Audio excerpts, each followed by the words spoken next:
नमस्कार दोस्तों, good morning, सुप्रभात, राधे राधे। आप सभी का स्वागत है आज की करंट अफेयर्स की क्लास में। कल की क्लास में हमने 1 से लेकर के 50 तक करंट अफेयर्स के रिवीजन के सवालों की बातचीत की थी। आज हम लोग उससे आगे बढ़ रहे हैं और आज हम लोग जो बातचीत करने वाले हैं वो भी आपके सामने रखेंगे अभी। तो 51 से लेकर के इससे आगे के जितने भी क्वेश्चन हैं उनकी आज की क्लास में हम लोग बातचीत कर रहे हैं। पहला है rebels against the Raj, western fighters for India freedom.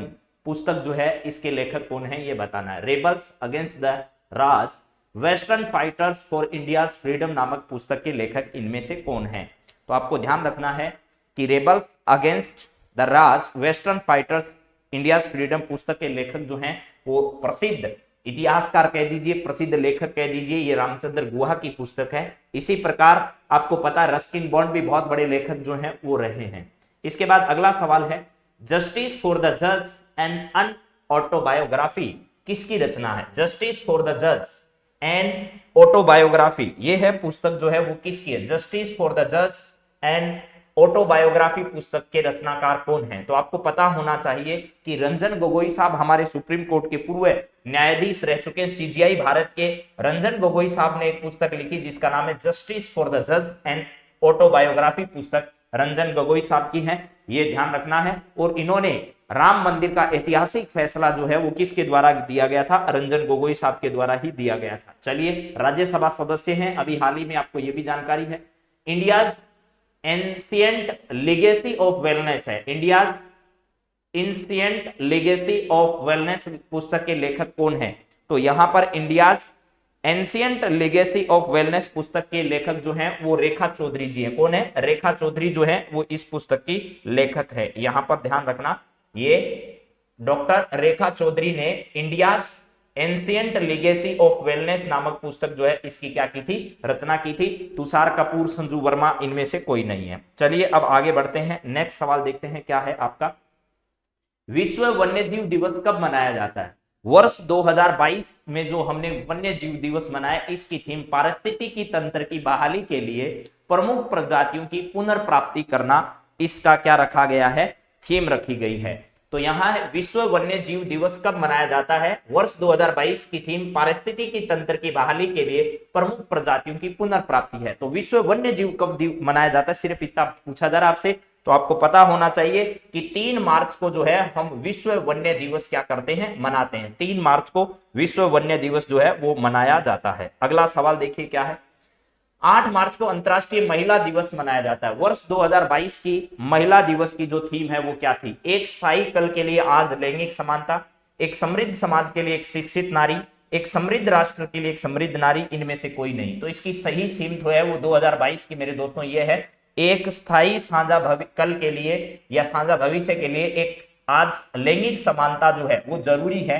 तो एक स्थायी कल के लिए आज लैंगिक समानता 8 मार्च को मनाए जा रहे अंतर्राष्ट्रीय महिला दिवस की थीम है। और आपको यह भी पता होगा कि 26 अगस्त को महिला समानता दिवस मनाया जाता है। 26 अगस्त को महिला समानता दिवस क्या किया जाता है, महिला समानता दिवस जो है वो मनाया जाता है, समानता दिवस। और इस समानता दिवस जो मनाया जाता है इस दिन राजस्थान जो है, राजस्थान ने महिला निधि की घोषणा की थी। क्या की थी, महिला निधि की घोषणा की थी। और राजस्थान तेलंगाना के बाद पूरे देश का दूसरा राज्य ऐसा रहा जिसने अंतरराष्ट्रीय ये महिला समानता दिवस के अवसर पर महिला निधि की क्या की थी, घोषणा की थी। चलिए अगले बात करते हैं, अगला सवाल क्या है।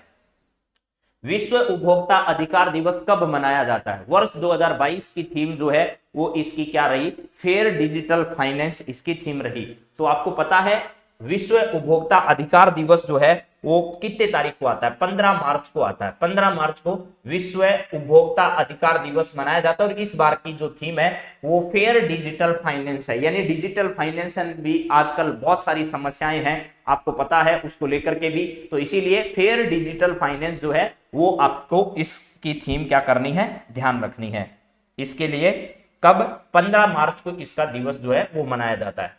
राष्ट्रीय टीकाकरण दिवस कब मनाया जाता है। राष्ट्रीय टीकाकरण दिवस, देखिए एक टीकाकरण दिवस आपने 16 जनवरी को पढ़ा होगा, कौन सा, 16 जनवरी को भी एक टीकाकरण दिवस मनाया जाता है और टीकाकरण अभियान की शुरुआत हमने इस दिन से की थी। तो लेकिन राष्ट्रीय टीकाकरण दिवस जो है वो कब आता है, तो 16 मार्च को राष्ट्रीय टीकाकरण दिवस से मनाया जाता है। 16 मार्च को राष्ट्रीय टीकाकरण दिवस जो है वो मनाया जाता है। अगला सवाल सर बताओ आप, तो राष्ट्रीय टीकाकरण दिवस 2022 की थीम इसमें से क्या रखी गई है? यानी आपने 16 मार्च को जो दिवस मनाया मेरे दोस्तों, राष्ट्रीय टीकाकरण दिवस, इसकी theme vaccine work for all, vaccine save life, vaccine for health, इनमें से कोई नहीं।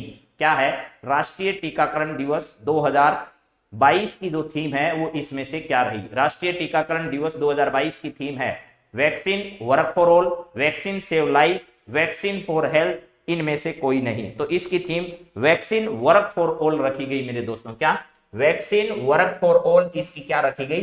थीम रखी गई। वैक्सीन वर्क फॉर ऑल इसकी थीम रखी गई। चलिए इसके बाद आगे बात करते हैं। अगला सवाल, विश्व वानिकी दिवस कब मनाया जाता है? विश्व वानिकी दिवस जो है वो कब मनाया जाता है? 21 मार्च को, 22 मार्च को, 22 अप्रैल को, 22 मई को। इसका मतलब ये तीन तो कन्फर्म ही नहीं है, क्योंकि ये तीन तो कल की क्लास में आपको पढ़ाए जा चुके हैं।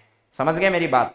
ये तीनों तो, एक तो जल दिवस पढ़ाया, उसके बाद पृथ्वी दिवस पढ़ाया, उसके बाद जैव विविधता दिवस पढ़ाया। तो 21 मार्च ही इसका सही जवाब होगा। विश्व वानिकी दिवस जो है वो कब मनाया जाता है? ठीक बात है सर। विश्व वानिकी दिवस 2022 जो मनाया गया हमें 21 मार्च को, उसकी थीम इनमें से क्या रखी गई? वन और सतत उत्पादन और खपत, वन और वन्य जीव, वन और मानव, वन और जलवायु। विश्व वानिकी दिवस 2022 की थीम इसमें से क्या रखी गई? ठीक है, वन और सतत उत्पादन और खपत, वन और वन्य जीव, वन और मानव, वन और जलवायु। तो इसकी सही थीम रखी गई थी वन और सतत उत्पादन और खपत। समझ गए? लगातार उत्पादन कैसा हो, सतत उत्पादन हो और उसकी खपत भी सही हो, वन इसके साथ जोड़ा गया। तो वन और सतत उत्पादन और खपत जो है वो इस वर्ष की किसकी थीम? विश्व वानिकी दिवस की क्या रही थी? थीम रही थी। चलिए दोस्तों आगे बात करते हैं। अगला सवाल देखिए, विश्व मौसम विज्ञान दिवस कब मनाया जाता है? विश्व मौसम विज्ञान दिवस कब मनाया जाता है? 2022 की थीम प्रारंभिक चेतावनी और प्रारंभिक कार्यवाही रही। विश्व मौसम विज्ञान दिवस कब मनाया जाता है? जिसकी थीम जो है वो प्रारंभिक चेतावनी और प्रारंभिक कार्यवाही रही। आपको पता है 21 मार्च अभी अभी आपको पढ़ा है वानिकी दिवस के नाम से। तो यहां पर है 22 मार्च जो है, 22 मार्च को हम लोग विश्व मौसम विज्ञान दिवस मनाते हैं। देखिए विश्व वानिकी दिवस, विश्व वानिकी दिवस तो कब आता है? 21 मार्च को वानिकी दिवस। ठीक है ये, और एक आपको याद रखना है 22 मार्च को आता है कौन सा दिवस? 22 मार्च को आता है जल दिवस। 22 मार्च को जल दिवस आता है सर। इसके अलावा अभी 22 मार्च जो है, इस 22 मार्च को विश्व मौसम विज्ञान दिवस भी क्या किया जाता है? मनाया जाता है। ठीक है, अभी ये इतनी बातें सर हमको क्या आ गई है? समझ में आ गई है। अब आप तो आगे बढ़ो। अगला सवाल आपकी स्क्रीन पर क्या है दोस्तों? देखो ये है, विश्व एड्स दिवस कब मनाया जाता है? वर्ष 2022 की थीम असमानताओं को खत्म करो, एड्स खत्म करो और महामारी खत्म करो, ये इसकी थीम है। विश्व एड्स दिवस 1 दिसंबर को आता है और बीएसएफ का स्थापना दिवस भी 1 दिसंबर को आता है। और इस बार 1 दिसंबर को आने वाले 2022 को क्या होने वाला है? बीएसएफ जो है अपना पहला महिला ऊंट दस्ता जो है वो क्या करने वाला है? शुरू करने वाला। पहला महिला ऊंट दस्ता विश्व एड्स दिवस के अवसर पर 1 दिसंबर को बीएसएफ जो है वो रवाना करने वाला है और राजस्थान में इसकी तैनाती की जाएगी। तो असमानताओं को खत्म करो, एड्स को खत्म करो और महामारी खत्म करो, 1 दिसंबर को विश्व एड्स दिवस की थीम रखी गई। निम्न में से कौन सा दिवस 2 सितंबर को मनाया जाता है? 2 दिसंबर को, सॉरी 1 दिसंबर को विश्व एड्स दिवस, 2 दिसंबर को इनमें से कौन सा दिवस जो है वो मनाया जाता है? अंतरराष्ट्रीय दास्ता उन्मूलन दिवस, राष्ट्रीय प्रदूषण नियंत्रण दिवस, विश्व कंप्यूटर साक्षरता दिवस, इनमें से कौन सा दिवस जो है वो 2 दिसंबर के दिन क्या किया जाता है? मनाया जाता है। तो सर इसका राइट आंसर है अंतरराष्ट्रीय दास्ता उन्मूलन दिवस भी मनाया जाता है, राष्ट्रीय प्रदूषण नियंत्रण दिवस भी मनाया जाता है और विश्व कंप्यूटर साक्षरता दिवस भी कब आता है? 2 दिसंबर के दिन आता है। यानी इसके सभी ऑप्शन जो है वो क्या है? सही है। विश्व मृदा दिवस कब मनाया जाता है? 2022 की थीम जो है वो मृदा लवणीयकरण को रोके और मृदा उत्पादकता को बढ़ावा दें। मृदा लवणीयता को तो रोकें, लवणीयकरण जो हो रहा है, राजस्थान के कई इलाके ऐसे हैं जो इसकी चपेट में है, तो मृदा लवणीयकरण को रोकें तथा मृदा उत्पादकता को क्या करें, बढ़ावा दें। ये इसकी थीम रही है। तो आपको बताना है 64 नंबर क्वेश्चन में विश्व मृदा दिवस कब मनाया जाता है, सिर्फ इतना ही आपको जवाब देना है। तो 4 दिसंबर को मेरे दोस्तों विश्व मृदा दिवस क्या किया जाता है, मनाया जाता है। तो इसका राइट आंसर क्या है, 4 दिसंबर है। चलिए आगे सवाल पर, विश्व मानवाधिकार दिवस जो है वो कब आता है, कब मनाया जाता है? वर्ष 2022 की थीम समानता असमानताओं को कम करना, मानव अधिकारों को क्या करना, आगे बढ़ाना। मानवाधिकार दिवस, विश्व मानवाधिकार दिवस के बारे में आपसे पूछा जा रहा है मेरे दोस्तों। तो विश्व मानव अधिकार दिवस जो है वो इनमें से कोई सा भी नहीं है ऑप्शन में, क्योंकि आपको पता है 10 दिसंबर को विश्व मानवाधिकार दिवस क्या किया जाता है, मनाया जाता है। तो इसका सही आंसर जो है वो क्या होगा, 10 दिसंबर को विश्व मानवाधिकार दिवस मनाया जाता है। ठीक है, विश्व मानवाधिकार दिवस मनाया जाता है। और राष्ट्रीय मानवाधिकार आयोग के अध्यक्ष जो है वो AK मिश्रा, अरुण कुमार मिश्रा जो है वो राष्ट्रीय हैं, और गोपाल कृष्ण व्यास जो है, GK व्यास साहब, ये राजस्थान राज्य मानवाधिकार आयोग के क्या हैं, अध्यक्ष हैं। तो उम्मीद है आपको ये सब याद रहता होगा।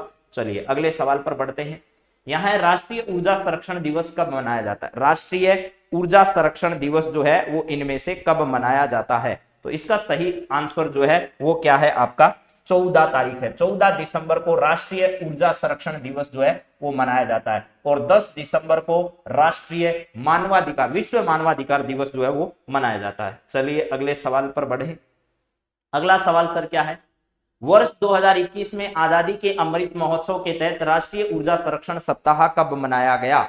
2021 में आजादी के अमृत महोत्सव के तहत, आजादी के अमृत महोत्सव के तहत राष्ट्रीय ऊर्जा संरक्षण सप्ताह जो है वो कब मनाया गया? तो ये राष्ट्रीय ऊर्जा संरक्षण सप्ताह जो है वो कब मनाया गया? ठीक है, यह मनाया गया मेरे दोस्तों 8 से लेकर के 14 दिसंबर तक, 8 से 14 दिसंबर तक 2021 में आजादी के अमृत महोत्सव में राष्ट्रीय ऊर्जा संरक्षण सप्ताह जो है वो क्या किया गया, मनाया गया। चलिए अगले सवाल पर बढ़ते हैं। अगला सवाल, राष्ट्रीय उपभोक्ता दिवस कब मनाया जाता है? 2021 की थीम प्लास्टिक प्रदूषण से निपटना है। अब की बार है राष्ट्रीय उपभोक्ता दिवस। राष्ट्रीय उपभोक्ता दिवस कब मनाया जाता है, जिसकी थीम जो है वो क्या थी, प्लास्टिक प्रदूषण से निपटना है? 14 दिसंबर, 24 दिसंबर, 26 दिसंबर, 14 जनवरी। तो इसका राइट आंसर है 24 दिसंबर को। कब? 24 दिसंबर को हम लोग क्या करते हैं, 24 दिसंबर को राष्ट्रीय उपभोक्ता दिवस मनाते हैं, जिसकी थीम प्लास्टिक प्रदूषण से क्या करना है, निपटना है। प्लास्टिक प्रदूषण से निपटना जो है इसकी थीम रखी गई है, और 24 दिसंबर को यह दिवस मनाया जाता है। सनराइज ओवर अयोध्या, ये पुस्तक किसकी है? Sunrise over Ayodhya, Salman Khurshid, Yogi Adityanath, Draupadi Murmu, Girish Chandra Murmu. देखिए तो यहां पर सब बातें आपको पता होना चाहिए। द्रौपदी मुर्मू हमारी क्या है भैया, राष्ट्रपति है, ठीक बात है सर। और गिरीश चंद्र मुर्मू हमारे क्या है, CAG हैं, पूर्व उपराज्यपाल है। पूर्व क्या है, उपराज्यपाल है, उपराज्यपाल। कहां के उपराज्यपाल है सर? पूर्व के, पूर्व उपराज्यपाल है मेरे दोस्तों। ये आपको ध्यान रखना है कहां के हैं, तो जम्मू एंड कश्मीर के। आज कौन है सर वहां पर? मनोज सिन्हा जी हैं। योगी आदित्यनाथ जो हैं उत्तर प्रदेश के क्या हैं, मुख्यमंत्री हैं। सलमान खुर्शीद ने एक पुस्तक लिखी सनराइज ओवर अयोध्या, यानी अयोध्या पर सूर्य का क्या हो चुका है, उदय हो चुका है। ठीक है जी, अगले सवाल पर बात करते हैं। सलमान खुर्शीद की पुस्तक आ गई, cooking to save your life. Cooking to save your life, cooking to save your life जो है यह पुस्तक किसकी है, यह जरा आपको बताना है। कुकिंग वाली पुस्तक जो है वो इनमें से किसकी है? महेंद्र सिंह धोनी भारतीय क्रिकेट टीम के मेंटोर हैं, और अजीत डोभाल जो है वो NSA हैं। Cooking to save your life जो पुस्तक है वो अभिजीत बनर्जी की पुस्तक है। किसकी? अभिजीत बनर्जी की एक पुस्तक है जिसका नाम है cooking to save your life. Cooking to save your life, यह पुस्तक निम्न में से किसकी है? तो अभिजीत बनर्जी की पुस्तक का नाम cooking to save your life है। चलिए अगले सवाल पर बढ़ते हैं। निम्न में से आपको बताना है सत्य कथन कौन सा है। इनमें से सत्य कथन के बारे में बताइए कि इनमें से कौन सा आपका सत्य कथन है और कौन सा असत्य कथन है। तो एकदम आसानी से आप लोग इस सत्य कथन के बारे में बता दोगे, क्योंकि सब बच्चे को पता है ये तो। विश्व ओजोन क्षरण दिवस 16 सितंबर को मनाया जाता है। विश्व शौचालय दिवस 19 नवंबर को। 16 तारीख बहुत इंपॉर्टेंट है, 16 दिसंबर विश्व ओजोन क्षरण दिवस जो है वो परीक्षा की दृष्टि से इंपॉर्टेंट है। विश्व शौचालय दिवस जो है वो 19 नवंबर को मनाया जाता है। ए व बी दोनों इसके क्या है, राइट आंसर हैं। चलिए अगला सवाल देखते हैं। हाल ही में बोंगो सागर द्विपक्षीय अभ्यास का तीसरा संस्करण भारत व किसके मध्य आयोजित हुआ? हाल ही में बोंगो सागर, अब कुछ सैन्य अभ्यास की हम लोग बातचीत करते हैं। लेटेस्ट सैन्य अभ्यास के साथ साथ ये सब आ जाएंगे। बोंगो सागर अभ्यास जो है द्विपक्षीय अभ्यास, यहां पर किसकी बात कर रहे हैं हम? सैन्य अभ्यास जो है वो जितने भी हैं वो सारे के सारे क्या हो जाएंगे, रिपीट हो जाएंगे। सैन्य अभ्यास सारे रिपीट हो जाएंगे। तो बोंगो सागर द्विपक्षीय अभ्यास का तीसरा संस्करण भारत व किसके मध्य आयोजित किया गया? तो बोंगो सागर द्विपक्षीय अभ्यास जो है वो भारत और बांग्लादेश के बीच में क्या किया गया, आयोजन। जिम्बेक्स जो है वो भारत और जापान के बीच में, जिम्बेक्स अभ्यास भारत और जापान के बीच में होता है। और सूर्य किरण अभ्यास जो है, सूर्य किरण, ये अभ्यास भारत और किसके बीच में, नेपाल के बीच में होता है। जापान, अमेरिका और भारत, जापान, अमेरिका, भारत और ऑस्ट्रेलिया, भारत और क्या है, ऑस्ट्रेलिया, ये तीनों क्वाड देश जो हैं ये मिलकर किसका अभ्यास करते हैं? तो ये आपको पता होना चाहिए। मालाबार युद्धाभ्यास जो है वो इन सब का है, मालाबार युद्धाभ्यास इन सब का है। इसके अलावा सर कुछ इंपॉर्टेंट बातें और है क्या? जी हाँ, सबसे इंपॉर्टेंट है मेरे दोस्तों अल नजाह अभ्यास। अल नजाह 4 जो अभ्यास है वो सबसे इंपॉर्टेंट है। अल नजाह 4 किसके बीच में हुआ है? भारत और ओमान के बीच में, भारत और किसके बीच में, ओमान के बीच में हुआ। सबसे इंपॉर्टेंट जो है वो अल नजाह अभ्यास है। अल नजाह 4 के नाम से इसको जाना जाता है। और ये भारत के राजस्थान के बीकानेर में महाजन फील्ड फायरिंग रेंज जो है, महाजन फील्ड फायरिंग रेंज जो है बीकानेर में है। कहां पर है? बीकानेर में। वहां पर इसका आयोजन किया गया था मेरे दोस्तों। एयरफोर्स का अभ्यास है अल नजाह 4, भारत और ओमान के बीच में हुआ। इसके अलावा भारत और ओमान के बीच में एयरफोर्स का सेना का ईस्टर्न ब्रिज 6 नाम से, ईस्टर्न ब्रिज 6 नाम से एक अभ्यास भी कहां पर हो चुका है? जोधपुर में हो चुका है। ईस्टर्न ब्रिज नाम से कहां पर हो चुका है? जोधपुर में हो चुका है। यह भी ध्यान रखना है। अल नजाह 4 नाम से भारत और ओमान के बीच में, महाजन फील्ड फायरिंग रेंज में, ईस्टर्न ब्रिज 6 नाम से जोधपुर में, ठीक है, ये अभ्यास हो चुका है। बोंगो सागर भारत और बांग्लादेश के बीच में, जिम्बेक्स भारत और जापान के बीच में, सूर्य किरण भारत और नेपाल के बीच में, और मालाबार युद्धाभ्यास जापान, अमेरिका, भारत और ऑस्ट्रेलिया के बीच में क्या है, संपन्न होता है। चलिए अगले सवाल पर बढ़ते हैं। अगला सवाल क्या है जरा देखिए। भारतीय नौसेना ने हाल ही में उत्तरी बंगाल की खाड़ी में किसके साथ कोऑर्डिनेटेड पेट्रोल कॉर्पेट संयुक्त अभ्यास का आयोजन किया? भारतीय नौसेना ने उत्तरी बंगाल जो है, क्या है यहां पर है, भारतीय नौसेना ने हाल ही में उत्तरी बंगाल की खाड़ी में किसके साथ जो है वो अभ्यास किया, ये आपको देखना है।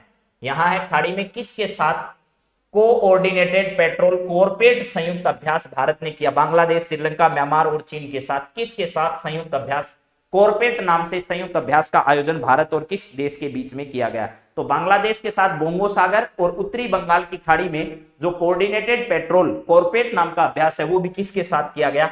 बांग्लादेश के साथ। श्रीलंका के साथ हम स्लीनेक्स अभ्यास करते हैं। क्या करते हैं? स्लीनेक्स अभ्यास जो है वो किसके साथ किया जाता है मेरे दोस्तों? ये किया जाता है, ये कॉर्पेट और बोंगो सागर जो है, बोंगो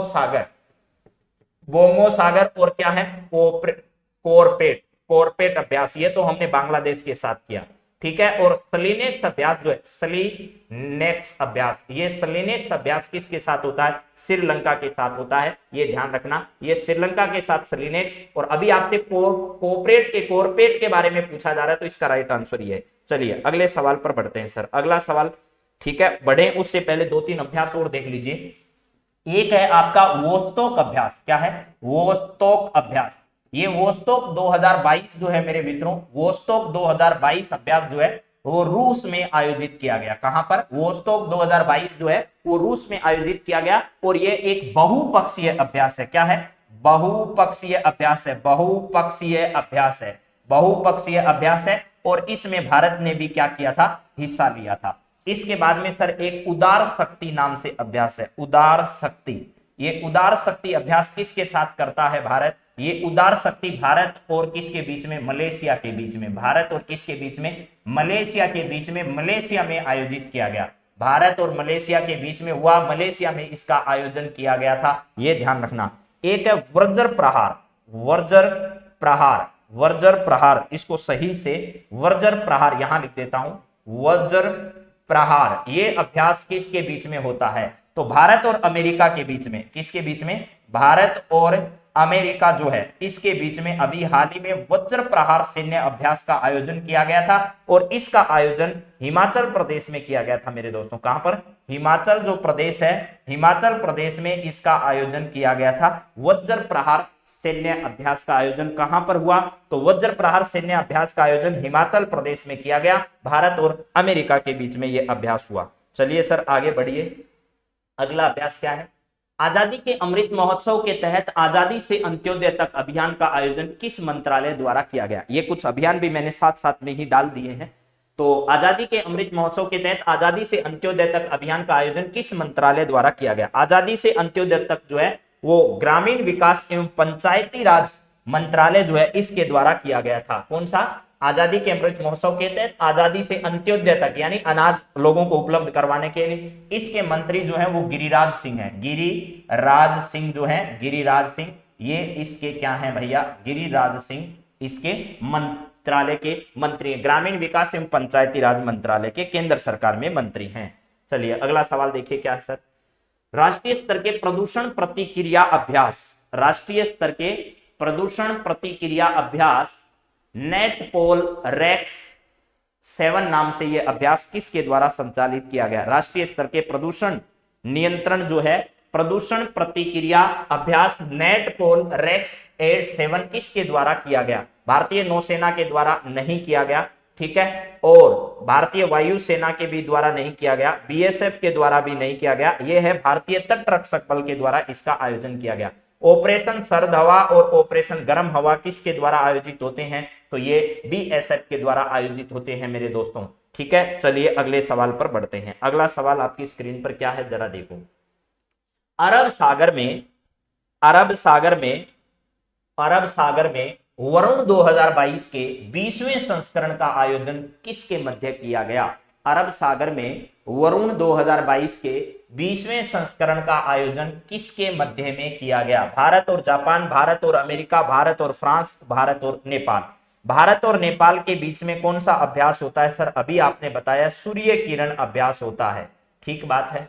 भारत और जापान के बीच में जिम्बेक्स अभ्यास होता है, जिम्बेक्स अभ्यास का आयोजन भारत और किसके बीच में होता है? जापान के बीच में।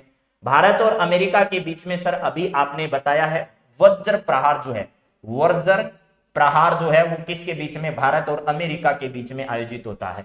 तो वरुण 2022 के 20वें संस्करण का आयोजन, इससे पहले आप लोग और सुन लीजिएगा, कुछ बातें और हम लोग करते हैं। यहां पर एक बात है, आपका अभ्यास जो है उदार शक्ति के बाद में वज्र प्रहार और पिंच ब्लेड नाम से, पिंच ब्लेड नहीं है, पिंच ब्लेक है ये। पिंच ब्लेक से एक बहुराष्ट्रीय अभ्यास जो है वो किसके बीच में हुआ? बहुराष्ट्रीय अभ्यास मेरे दोस्तों ये ऑस्ट्रेलिया में संपन्न हुआ, और भारतीय जो एयरफोर्स है, एयरफोर्स का अभ्यास था ऑस्ट्रेलिया में संपन्न हुआ, और भारतीय एयरफोर्स जो उसने इसमें हिस्सा लिया। तो पिंच ब्लेक ने नाम से पूछा जाए बहुराष्ट्रीय अभ्यास कहां हुआ? ऑस्ट्रेलिया में, भारत ने इसमें हिस्सा लिया। सूर्य किरण भारत और नेपाल, वरुण जो आपका है वरुण 2022 ये भारत और फ्रांस के बीच में, भारत और अमेरिका के बीच में वज्र प्रहार जिम्बेक्स अभ्यास भारत और किसके बीच में? जापान के बीच में क्या होता है? संपन्न होता है। तो मेरी उम्मीद है कि आपको ये सब बातें समझ में आ रही होगी। चलिए अगले सवाल पर बढ़ते हैं। कालाबाजारी के खिलाफ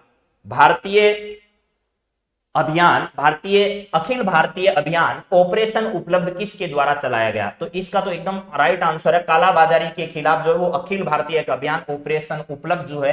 देखिए इनके एक ऑपरेशन है आहट, क्या है? एक ऑपरेशन है आहट, एक ऑपरेशन है उपलब्ध। तो उपलब्ध जो है वो रेलवे सुरक्षा बल जो है, रेलवे सुरक्षा बल जो हमारा है आरपीएफ जो है उसके द्वारा ऑपरेशन उपलब्ध जो है वो कालाबाजारी के खिलाफ चलाया गया एक अभियान है मेरे दोस्तों।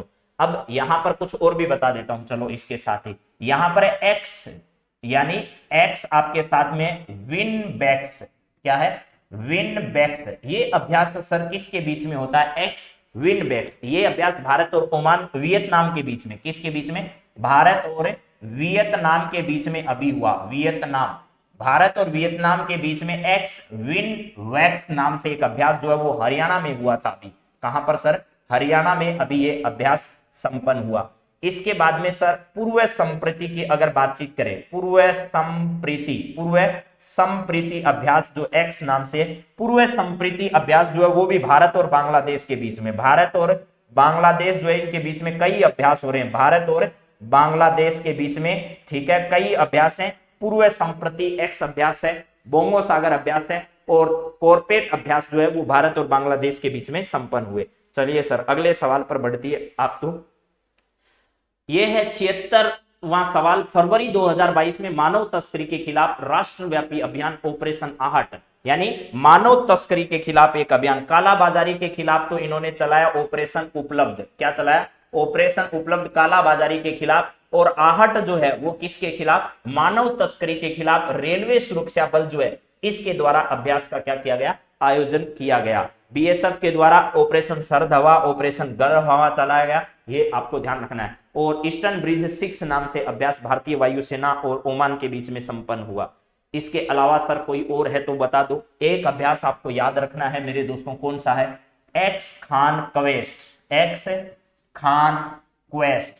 ये अभ्यास किसके बीच में हुआ सर?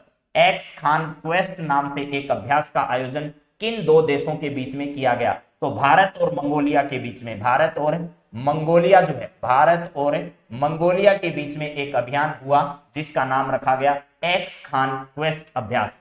एक अभ्यास है जिसका नाम है पुनीत सागर अभ्यास। क्या है?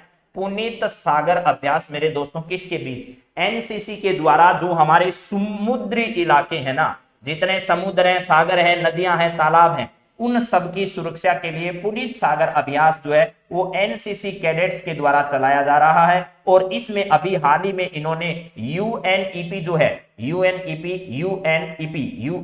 यूनाइटेड नेशन, यहां पर यूएनईपी के साथ अभी समझौता, इधर लिख देता हूं, यूएनईपी के साथ, यूनाइटेड नेशन एनवायरमेंट प्रोग्राम जो है इसके साथ अभी हाल ही में इन्होंने क्या किया है? इस ऑपरेशन को लेकर के, पुनीत सागर अभियान को लेकर के एनसीसी ने किसके साथ समझौता किया है? तो यूनाइटेड नेशन एनवायरमेंट प्रोग्राम के साथ अभी समझौता किया है। चलिए सर अगले सवाल पर बढ़िए आप तो। अगला सवाल आपका क्या है जरा बताइए। यह है मार्च अप्रैल 2022 में भारत तथा किर्गिस्तान के मध्य संयुक्त विशेष बल अभ्यास का आयोजन भारत के किस राज्य क्षेत्र में हुआ था? भारत और किर्गिस्तान के बीच में एक अभ्यास का आयोजन जो है वो कहां पर हुआ था? मार्च अप्रैल 2022 में भारत और किर्गिस्तान के मध्य संयुक्त विशेष बल अभ्यास का आयोजन भारत के किस राज्य क्षेत्र में हुआ था? तो इसका सही आंसर जो है वो क्या होगा? तो इसका सही आंसर है हिमाचल प्रदेश में भारत और किर्गिस्तान के बीच में सैन्य अभ्यास का आयोजन किया गया। अप्रैल 2022 में पूर्वी कमान के अंतर्गत सेना के त्रिस्तरीय कोर ने तीस्ता फील्ड फायरिंग रेंज में कौन सा एकीकृत फायर पावर अभ्यास का आयोजन किया? गरुड़ शक्ति, वरुण शक्ति, कृपाण शक्ति, मिशन शक्ति। तो आपको पता होगा ये शक्ति जो है ना, गरुड़ शक्ति, वरुण शक्ति, ये किस देश के साथ भारत करता है? वरुण नाम का जरूर ध्यान रखना। वरुण अकेला आए तो भारत फ्रांस के साथ करता है, लेकिन गरुड़ शक्ति आ जाए, वरुण शक्ति आ जाए, ये आ जाए तो बहुत इंपॉर्टेंट सवाल बन जाएगा ये वाला। ठीक है, तो इसका राइट आंसर क्या है? ऑपरेशन कृपाण शक्ति जो है वो अप्रैल 2022 में पूर्वी कमान के अंतर्गत सेना की त्रिस्तरीय कोर ने तीस्ता फील्ड फायरिंग रेंज में फायर पावर अभ्यास जो है वो कृपाण शक्ति नाम से इन्होंने क्या किया? शुरू किया। संयुक्त सैन्य अभ्यास एक्स दुस्तलिक के तीसरे संस्करण का आयोजन भारत ने किस देश के साथ किया? दस्तलिक अभ्यास जो है वो भारत किसके साथ करता है मेरे दोस्तों? दस्तलिक अभ्यास भारत जो है वो किसके साथ करता है? अरे भाई सॉरी, हाँ, दस्तलिक अभ्यास भारत और किसके बीच में? उज्बेकिस्तान के बीच में संपन्न हुआ। भारत और किसके बीच में? उज्बेकिस्तान के बीच में, भारत और उज्बेकिस्तान के बीच में एक्स दुस्तलिक नाम के एक अभ्यास का क्या किया गया? मार्च 2022 में आयोजन किया गया। और अभी उज्बेकिस्तान में एससीओ समिट का आयोजन हुआ। एससीओ 2022 समिट का आयोजन हुआ और एससीओ की सांस्कृतिक राजधानी जो है वो वाराणसी को स्वीकार किया गया। वाराणसी जो है इसको स्वीकार किया गया। और इसके अलावा एससीओ 2023 की जो बैठक होगी 2023 की, वो कहां की जाएगी? एससीओ की ये की जाएगी भारत में। कहां पर? भारत में एससीओ की जो बैठक है 2023 की, ये कहां होगी? भारत में होगी। चलिए जी अगले सवाल पर बढ़ते हैं। अगला सवाल क्या है? लातीमीय अभ्यास 2022 किस किस के बीच में हुआ? लातीमीय 2022 अभ्यास जो है वो भारत और सेशेल्स के बीच में मार्च 2022 में संपन्न हुआ। सेशेल्स के साथ भारत ने किया और यह इसका 9वां संस्करण था। लातीमीय अभ्यास 2022 भारत सेशेल्स के बीच में मार्च 2022 में सेशेल्स में क्या किया गया? आयोजित किया गया। लातीमीय और सेशेल्स, ये आ गया स्लिनेक्स अभ्यास आपका। भारत और श्रीलंका के बीच में स्लिनेक्स, सिम्बेक्स, ठीक है, सिम्बेक्स सिंगापुर भी याद रखना। सिम्बेक्स अभ्यास जो है वो सिंगापुर के साथ, भारत और श्रीलंका के बीच में स्लिनेक्स अभ्यास द्विपक्षीय समुद्री अभ्यास है। 9वां संस्करण था। मार्च 2022 में विशाखापट्टनम में स्लिनेक्स अभ्यास भारत और किसके बीच में? श्रीलंका के बीच में। सुरक्षा कवच 2 भारतीय सेना की अग्निबाज डिवीजन व महाराष्ट्र पुलिस के बीच में सुरक्षा कवच 2 नाम से एक अभ्यास पुणे महाराष्ट्र में आयोजित किया गया। इसका उद्देश्य आतंकवादी अभ्यास जो है उनको क्या करना है? रोकना है। ऑपरेशन गंगा क्या है? ऑपरेशन गंगा मेरे दोस्तों है यूक्रेन में फंसे भारतीयों को वापस लाने हेतु भारत सरकार द्वारा चलाया गया एक अभियान था जिसका नाम ऑपरेशन गंगा रखा गया। ऐसे ही ऑपरेशन एक सरस्वती भी चलाया गया था, आपको पता होगा। उस समय जिस समय कोविड-19 की परिस्थितियां थी, वंदे भारत अभियान, इस प्रकार के कई समुद्र सागर है, समुद्र सेतु है, इस नाम से कई अभियान, सागर अभियान जो है वो चलाए गए थे। अगला है धर्म गार्जियन अभ्यास।